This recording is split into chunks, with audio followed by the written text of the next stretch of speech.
बच्चों, आज हम लोग नए चैप्टर स्टार्ट करने जा रहे हैं। ये 12th के पॉइंट ऑफ व्यू से बहुत इंपॉर्टेंट है और नीट और जेई के लिए तो खैर बहुत इंपॉर्टेंट है। Halo alkanes and halo arenes, topic का नाम है halo alkanes and halo arenes, chapter का नाम है। आप जरा ध्यान से देखना, हेलो मतलब हेलोजन, हेलोजन। अल्केन मतलब आपको तो पता ही है, ये अनसैचुरेटेड हाइड्रोकार्बन है, सैचुरेटेड हाइड्रोकार्बन है, मतलब आर। हेलो एरेंस मतलब, हेलो मतलब तो हेलोजन होगा ही, एरेंस मतलब एक बेंजीन रिंग, एक बेंजीन रिंग, मतलब बेंजीन रिंग के ऊपर में हेलोजन लग गया, ये हेलो एरेंस। ठीक है बच्चों। और अगर सिंपल अल्काइल ग्रुप में अगर हमने हेलोजन लगा दिया तो हेलो एल्केन्स। अब देखो जरा, ठीक है, अगर मैं कोई अल्केन लेता हूं, अगर मैं एक्स, हेलोजन को किससे रिप्रेजेंट करते हैं, एक्स से, अगर मैं हेलोजन को ऐड करता हूं, एक हाइड्रोजन को निकाल देता हूं, तो हमें जो कंपाउंड मिलेगा उसको बोलेंगे हेलो एल्केन। एक्स क्या क्या हो सकता है भाई, FCl Br I। मेरी बात समझ में आ गया। अब जरा ध्यान से देखो, मैं कहूंगा mono hello alkane, hello alkane. Mono hello alkane का मतलब क्या है, मोनो मतलब सिंगल, सिंगल, हेलो मतलब हेलोजन, मतलब एक हेलोजन।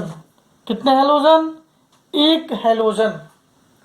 अगर एक हेलोजन को, मतलब एक फ्लोरीन को, एक क्लोरीन को, एक ब्रोमीन को, एक आयोडीन को अगर मैं किसी अल्काइल ग्रुप पे ऐड कर दूं तो वो क्या बनेगा, वो बनेगा इसको अल्काइल हैलाइड्स भी कहते हैं, अल्काइल हैलाइड्स भी कह सकते हैं हेलो एल्केन्स को। तो कहीं कहीं कोई इंस्टीट्यूट का शीट जो होता है ना, वो अल्काइल हैलाइड नेम से बनाया जाता है, तो आप लोग कंफ्यूज मत होना, ये वही वाली बात है। ठीक है। अब देखो मोनो हेलो एल्केन, मान लो ये R अल्काइल ग्रुप है, CH2X, देख लो भाई, ये प्राइमरी हेलो एल्केन कह सकते हैं। अब जरा देखो, अगर मैं RCH और अगर इस पे X लगा दूं तो ये 2 डिग्री हो जाएगा।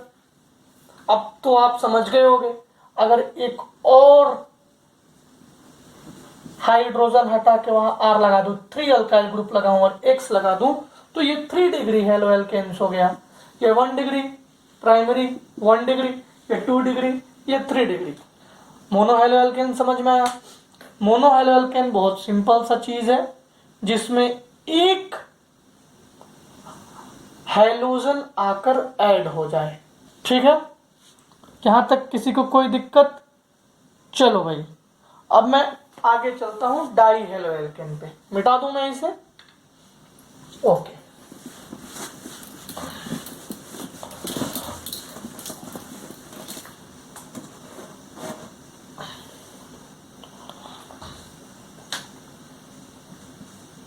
डाई हेलो एल्केन,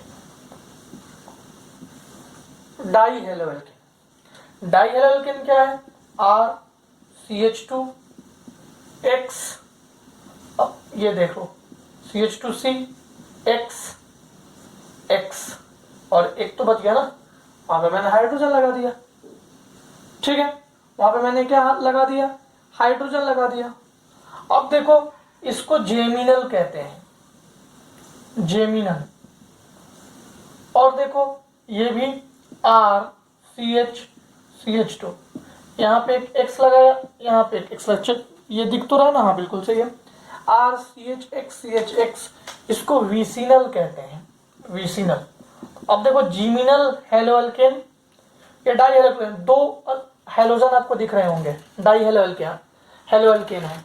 जेमिनल का मतलब होता है बच्चों, अगर एक ही कार्बन पे, किस पे भाई, एक ही कार्बन पे 2 हेलोजन लग जाए उसको बोलेंगे die hello, geminal halo alkane. अगर दो OH ग्रुप लग जाता तो जेमिनल अल्कोहल, ठीक है ना। अगर अल्ले पल्ले मतलब एडजेसेंट कार्बन पे अगर लगे तो उसको विसिनल कहते हैं, एडजेसेंट कार्बन पे लगे तो विसिनल कहते हैं। समझ में आ गया। On same carbon, on adjacent carbon. चलो भाई ये हो गया। अब आते हैं ट्राई हेलो एल्केन पे। ट्राई हेलो एल्केन, अच्छा इसका मतलब क्या है, समझ में आ गया। कहने का मतलब बिल्कुल साफ है। अब देखो CHI3, CHBr3, CHCl3, ये तीनों क्या है भाई, ये ट्राई हेलो एल्केन है। देखो 3 हेलोजन आपको दिख रहा है, 3 हेलोजन दिख रहा है। इसको आयोडोफॉर्म बोलेंगे, इसका नाम है आयोडोफॉर्म, ब्रोमोफॉर्म और क्लोरोफॉर्म, क्लोरोफॉर्म, ठीक है। अगर मैं बोलूं टेट्रा हेलो एल्केन, अगर मैं तुमसे बोलूं टेट्रा हेलो एल्केन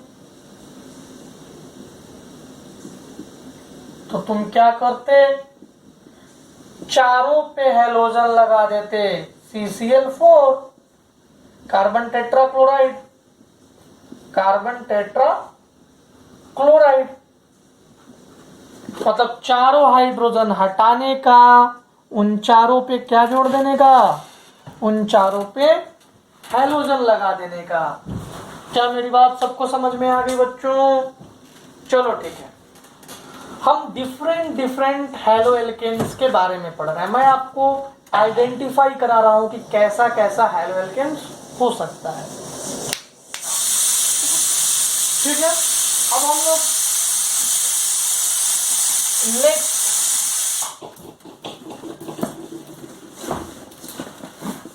नेक्स्ट पे आते हैं, एलाइलिक हैलाइड्स। अब देखो एलाइलिक हैलाइड्स, अच्छा याद करो एलाइल क्या होता था, अगर डबल बॉन्ड आ जाए, 2 डबल बॉन्ड, इसके बगल वाले कार्बन को एलाइल कार्बन कहते हैं, डबल बॉन्ड के जस्ट बगल वाले कार्बन को एलाइल कार्बन कहते हैं। इस पे अगर मैं X लगा दूं, इस पे अगर मैं X लगा दूं, इस पे अगर मैं X लगा दूं तो ये एलाइलिक हैलाइड्स हो गया। ये ऐसा भी हो सकता है, जरा देखो यहाँ डबल बॉन्ड है, डबल बॉन्ड के जस्ट बगल वाला CH2 और इस पे मैं एक X लगा दिया, देख लो भाई ऐसा भी हो सकता है। यहाँ डबल बॉन्ड के जस्ट बगल वाला, यहाँ पे X लगा दिया, ठीक है। Vinylic halide, vinylic halides, CH2 double bond CH, CH2 X, ठीक है। ये तो था एलाइलिक हैलाइड्स। अब कुछ भी नहीं करने का, इस डबल बॉन्ड पे ही X लगा दिया। अगर ये वेनाइलिक कार्बन है, दोनों डबल बॉन्ड वाला, उसी पे अगर हेलोजन लगा दिया तो ये वेनाइलिक हैलाइड्स। अब इसी क्वेश्चन में देखो डबल बॉन्ड ये इसी पे X लगा दिया तो वेनाइलिक हैलाइड्स। अगर मैं तुमसे बोलूं बेंजाइलिक हैलाइड्स, अब देखो हेलो एरीन्स और बेंजाइलिक हैलाइड्स में कंफ्यूज मत होना। देखो ये है बेंजीन रिंग, ठीक है। अगर इस बेंजीन रिंग पे मैं कोई CH3 लगाऊं और इसका एक हाइड्रोजन निकाल दूं, उसका जगह पे X लगाऊं, यह बेंजाइलिक हैलाइड है। हेलोएरिन्स क्या है, डायरेक्ट इस पे लगे तो हेलोएरिन्स। ऐसा भी हो सकता है CH3 CH2Cl। तो आपको डिफरेंट हैलाइड्स के बारे में बातें समझ में आ रही है, डिफरेंट हेलो एल्केन्स के बारे में समझ में आ रही है, मतलब एक तरह से अल्काइल हैलाइड्स के बारे में आपको सारी बातें समझ में आ रही है। ओके बच्चों, ठीक है। अब हम जब इतनी सारी चर्चा हेलो एल्केन्स के डिफरेंट कंपाउंड्स के बारे में किए तो हमें हेलो एरीन्स के बारे में भी कर लेना चाहिए। मिटाऊं, ओके। अब देखिए हेलो एरीन्स, हेलो एरीन्स, मैंने हेलो एरीन्स में आपको बताया है कुछ भी नहीं है, ये है एरीन ग्रुप मतलब बेंजीन ग्रुप। इस पे डायरेक्ट अगर हेलोजन लग गया तो ये हेलो एरेंस बन गया। मतलब halogen directly attached to benzene ring halogen directly attached to benzene ring. अब देखो ये हो सकता है, कैसा भी स्ट्रक्चर बना लो आप, ये एक्स डायरेक्टली अटैच कराने का एक्स CH3 EDC, ये सारे क्या है हेलो एरेंस। तो अब कौन हेलो एल्केन है या एल्काइल हैलाइड्स है, कौन हेलो एरिन्स है, ये आप आइडेंटिफाई कर लोगे कि नहीं करोगे। चलो अब हम लोग प्रिपरेशन ऑफ एल्काइल हैलाइड्स पढ़ने जा रहे हैं। बच्चों प्रिपरेशन ऑफ एल्काइल हैलाइड्स में आज जो भी बातें पढ़ेंगे ये हम ऑलरेडी पढ़ चुके हैं रिएक्शन मैकेनिज्म में। तो मैं समराइज करूंगा, आप बस याद करना। आपको रिएक्शन मैकेनिज्म के लेक्चर्स आप जाकर फ्री रेडिकल रिएक्शंस को देखना, आपको समझ में आ जाएगा। मार्कोनी-कोप्स रूल को देखना, एंटी मार्कोनी-कोप्स रूल को देखना, आप जाकर रिवीजन करना रिएक्शन मैकेनिज्म का। आपको सारा का सारा क्वेश्चन, सारा का सारा एग्जाम्पल हूबहू ऐसा ही मिलेगा, ठीक है ना। अब देखो मिटा दूं, अब हम लोग पढ़ने जा रहे हैं प्रिपरेशन ऑफ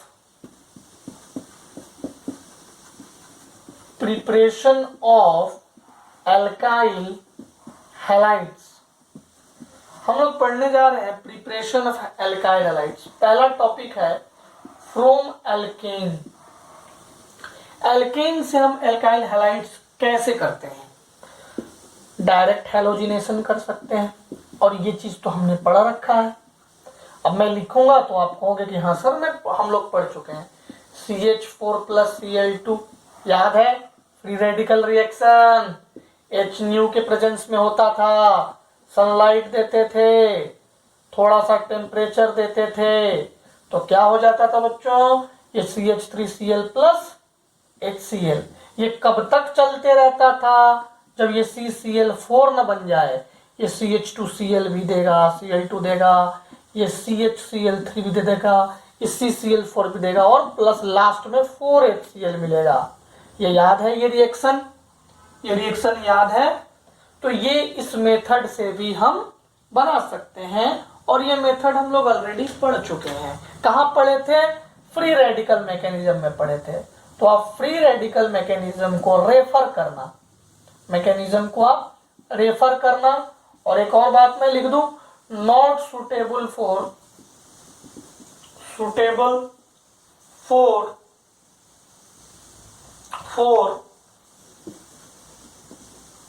प्रोडक्शन। ये प्रोडक्शन में सुटेबल नहीं है, लैब में सुटेबल नहीं है। मेनी प्रोडक्ट्स फाउंड, क्योंकि बहुत सारा प्रोडक्ट्स मिलता है। अब जरा आप देखो ना, मुझे ये चाहिए लेकिन ये भी मिलेगा, ये भी मिलेगा, ये भी मिलेगा, तो मुझे इतना प्रोडक्ट तो नहीं चाहिए ना, मुझे कोई एक ही प्रोडक्ट चाहिए था। तो ये सुटेबल है क्या, नहीं सुटेबल है। समझ में आ गया। अब इसमें आपको याद है ना, इसमें हम लोग कहाँ अटैक कराएंगे, सेलेक्टिविटी। इसमें मैंने आपको बताया था सेलेक्टिविटी एंड रिएक्टिविटी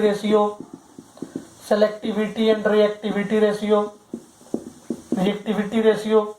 उसमें मैंने आपको बताया था कि फ्लोरीन 1 डिग्री पे ही का ही हाइड्रोजन निकालेगा और लग जाएगा, लेकिन ब्रोमीन और आयोडीन 2 डिग्री स्टेबल है तो उसका हाइड्रोजन निकाल के आएगा। 3 डिग्री ज्यादा स्टेबल है, 3 डिग्री भी कार्बन आ रहा है तो उसका निकाल के आएगा और उस पे जाकर लगेगा क्लोरीन, हैलोजन। ये सारी बातें हो चुकी थी। इसके बाद में आपको बताया था कि क्लोरीन में ऐसा नहीं होता था। क्लोरीन का एक रेशियो डिफाइन था, 1 डिग्री, 2 डिग्री और 3 डिग्री का। 1 डिग्री का 1 था, 2 डिग्री का 3.8 था और 3 डिग्री का 5 था। जितने नंबर ऑफ हाइड्रोजन उससे हम परसेंटेज निकालते थे, कौन मेजर होगा कौन माइनर होगा। फिर मैंने आपको बताया था कि आयोडीनेशन जब I2 ऐड करते हैं तो साथ में HiO3 और HNO3 भी ऐड करते थे। क्यों? क्योंकि ये ऑक्सीडाइजिंग एजेंट थे। क्योंकि HI जो आता था, जैसे HCl आया है तो वैसे यहाँ पे I2 लेंगे तो यहाँ HI आएगा। HI बहुत खतरनाक रिड्यूसिंग एजेंट है, तो वापस रिएक्टेंट देने लगेगा, बैकवर्ड रिएक्शन में चला जाएगा। इसीलिए हम ऑक्सीडाइजिंग एजेंट डाल देते हैं ताकि ये फॉरवर्ड डायरेक्शन में जाए। ठीक है, यहां तक कोई दिक्कत? कोई दिक्कत नहीं। ये बातें हम लोग ऑलरेडी पढ़ चुके हैं। कहां पढ़े हैं? Free radical mechanism. आपको कहां जाना है? फ्री रेडिकल मैकेनिज्म में जाके चेक करना है। आपको सिंपल सा वो टेक्निक पता करना है। ये कहां लगेगा? Cl2 के लिए हम सेलेक्टिविटी रेशियो देखेंगे, मेजर वो कंपाउंड बनेगा जो ज्यादा सेलेक्टिव होगा। तो नंबर ऑफ हाइड्रोजन चेक करेंगे, 1 डिग्री कौन, 2 डिग्री, 3 डिग्री, और कर लेंगे। आप रेफर कीजिएगा, आपको सब समझ में आ जाएगा। फिर आप बताओ आयोडीन और ब्रोमीन डायरेक्टली, जो अगर कंपाउंड में 2 डिग्री ही सिर्फ कार्बन है और 1 डिग्री है तो 2 डिग्री पे अटैक करेगा, क्योंकि हमें पता है, क्या पता है भाई, 3 degree is more stable than 2 degree than 1 degree. ठीक है, तो 3 डिग्री है तो 3 डिग्री पे अटैक करेगा, नहीं है 2 डिग्री है तो 2 डिग्री पे अटैक करेगा। ये पूरी बात समझ में आ गई? आ गई ना? ठीक है ये बच्चों, अब हम लोग पढ़ेंगे, अब हम लोग वही रिवीजन हम लोग कर रहे हैं। नेक्स्ट टॉपिक है फ्रोम अल्कीन। फ्रोम अल्कीन, अब देखो ये भी मैं पढ़ा चुका हूं, ये भी देखना आपको खुद पता चल जाएगा कि ये भी मैं पढ़ा चुका हूं। From alkene, RCH double bond CH2 है प्लस X2, अगर मैं HX अगर मैं ऐड कर रहा हूं HX, याद करो ये बॉन्ड टूटता था, ये बॉन्ड ब्रेक होता था, ब्रेक हुआ, जो X है वो वहां जाता था जहां पे लीस्ट हाइड्रोजन हो, और हाइड्रोजन वहां जाता था जहां पे मोस्ट हाइड्रोजन हो। ठीक है, और इसी को बोलते थे मार्कोनिकोफ रूल। मार्कोनिकोफ रूल पढ़ाया है, ये क्लियर है। फिर मैंने आपको बताया था कि अगर पेरोक्साइड आए, RCH डबल बॉन्ड CH2 है प्लस HBr और H2O2 के प्रेजेंस में, H2O2 मतलब पेरोक्साइड के प्रेजेंस में अगर HBr ये दोनों रहना चाहिए, तब एंटी मार्कोनिकोफ रूल का प्रोडक्ट मिलेगा। एंटी मार्कोनिकोफ रूल वाला प्रोडक्ट मिलेगा, और इसको खराच इफेक्ट भी कहते हैं, खराच इफेक्ट। अब देखो एंटी मार्कोनिकोफ रूल क्या था, ये टूटेगा, Br जहां पे हाइड्रोजन ज्यादा है वहां, और हाइड्रोजन जहां पे हाइड्रोजन कम है वहां। फिर मैंने आपको ये भी बताया था कि जो मार्कोनिकोफ रूल है वो फेल करता है। मार्कोनिकोफ रूल एक जगह पे फेल करता है। मार्कोनिकोफ रूल जहां रीअरेंजमेंट होगा वहां पे फेल हो जाएगा। Failed in rearrangement. एक्चुअली में क्या बनता है, यहां पे कार्बोकटायन बनता है, तो जो more stable carbocation, more stable will be the product, more will be the major will be the product. तो कार्बोकटायन को हम रीअरेंज करते हैं। तो ये Markovnikov rule, anti Markovnikov rule, reaction mechanism में जहां पे मैंने आपको मार्कोनिकोफ रूल पढ़ाया है, एंटी मार्कोनिकोफ रूल पढ़ाया है, उसको रेफर कीजिएगा। देखिए ये चैप्टर में बहुत ऐसी चीजें होंगी जो हम हाइड्रोकार्बन्स, रिएक्शन मैकेनिज्म को हम रेफर करेंगे। मैंने आपको बताया था कि हम लोग ऑर्गेनिक का बेस बना चुके हैं, अब हमें बिल्डिंग्स खड़ा करना है। तो आज हम लोग यहीं तक पढ़ेंगे। अगले लेक्चर में हम लोग प्रिपरेशंस के और ढेर सारे टेक्निक्स को लेकर आएंगे, उसमें से कुछ पढ़ा हुआ मिलेगा, कुछ हम लोग फिर से पढ़ेंगे। एलाइलिक सब्स्टिट्यूशन जैसे है वो भी पढ़ा हुआ है, वो अगले क्लास में बात करेंगे। ओके बच्चों, चलिए आप एक बार रिएक्शन मैकेनिज्म रिवीजन कीजिए, बार बार रिवीजन कीजिए, क्योंकि वही आपके लिए बहुत ज्यादा इंपॉर्टेंट है। वहीं से ये सारे क्वेश्चंस आसान लगने लग जाएंगे। हम लोग अगले क्लास में मिलते हैं। अगले क्लास में हम लोग प्रिपरेशन ऑफ हैलोअल्केन्स फ्रॉम अल्कोहल से पढ़ेंगे, PCl5 PCl3 SOCl2 जिसको डार्जन्स मेथड कहते हैं। फिर हम लोग लुकास रिएजेंट्स, लुकास टेस्ट, सारा चीज अगले क्लास में हम लोग पढ़ेंगे। तब तक के लिए आप हमेशा रिवीजन कीजिए और कोई भी डाउट हो तो हमसे पूछिए। ओके।